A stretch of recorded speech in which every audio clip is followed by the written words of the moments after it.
Let's today talk about viral keratitis. We have two major causes, HSV and herpes zoster. First, let's see HSV keratitis. So we have primary ocular herpes. It causes acute follicular conjunctivitis, and there might be involvement of cornea in 50% of cases causing keratitis, whereas in recurrent cases we have only keratitis and the lesions are unilateral, which we already know will involve the trigeminal ganglion. This occurs as two forms. One is epithelial keratitis and other is stromal keratitis. Under epithelial keratitis, again it occurs under three patterns. The first one we are seeing here, superficial punctuate keratitis. As you can see in this picture, we can see many dot-like appearance everywhere, and these lesions, they coalesce and form what is called as dendritic keratitis. We can see here all the dendritic appearance, and at the ends we have knobs, which is an important feature as this is the area where the virus resides and replicates. And these dendritic lesions, they coalesce further.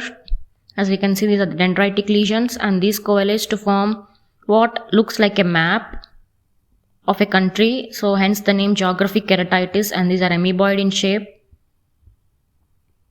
Moving to stromal keratitis, we have two forms, disciform keratitis and stromal necrotic keratitis. Under disciform, it is like a disc shaped, as we can see here, a round disc shaped. So we have disc shaped stromal edema patch, and there might be presence of KPs, and this form of keratitis occurs due to the type 4 hypersensitivity reaction. And primarily this involves endothelial layer, and then only we will have stromal edema. And moving to stromal necrotic keratitis, there is presence of necrosis resulting in cheesy infiltrates, and there might be iritis and vascularization. So that is about stromal and epithelial keratitis under HSV. Coming to the treatment, we use topical antivirals, acyclovir 3% ointment 5 times a day for 14 to 20 days. Then we can also debride the ulcer, and systemic antivirals can also be used, and atropine is used to relieve the pain from ciliary spasm. Steroids are contraindicated in case of epithelial keratitis, whereas we can use them under stromal keratitis because it does not involve epithelium. Another important point under HSV keratitis is the presence of corneal anesthesia. Moving to herpes zoster ophthalmicus, it involves the fifth cranial nerve ganglion, the ophthalmic division. Most commonly involved nerve is the frontal nerve.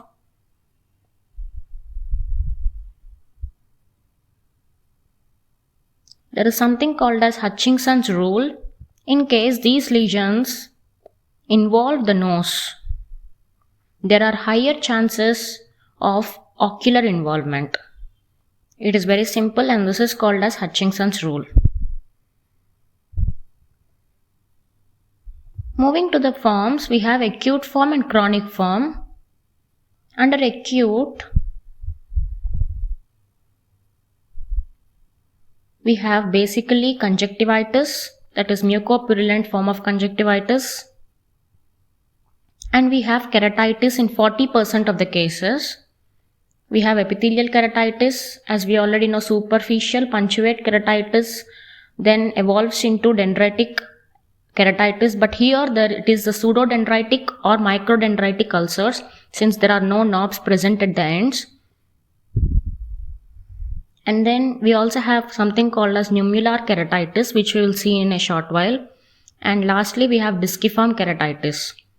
So the three forms of keratitis, and nummular generally ends up in disciform keratitis. As we can see in this picture, there are several granular structures surrounding which is a stromal haze present.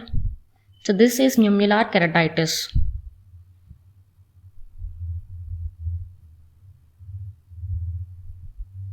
Next, moving on to the chronic, we have post-herpetic neuralgia. In 10% of the cases it's present. Pain even after the resolution of the lesions.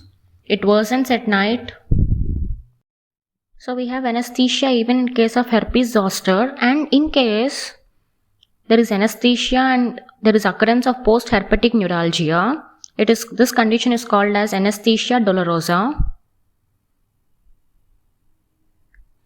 And the corneal lesions involve one important point, that is the mucus plaque keratitis. It occurs between the 3rd and the 5th month. We find elevated mucus plaques all over cornea. So that is about herpes zoster ophthalmicus acute and chronic phases. The treatment involves topical steroids as eye drops, atropine, topical antivirals, that is acyclovir 3% ointment 5 times a day. And for mucus plaque keratitis, we use acetylcysteine. So that is about the viral corneal ulcer.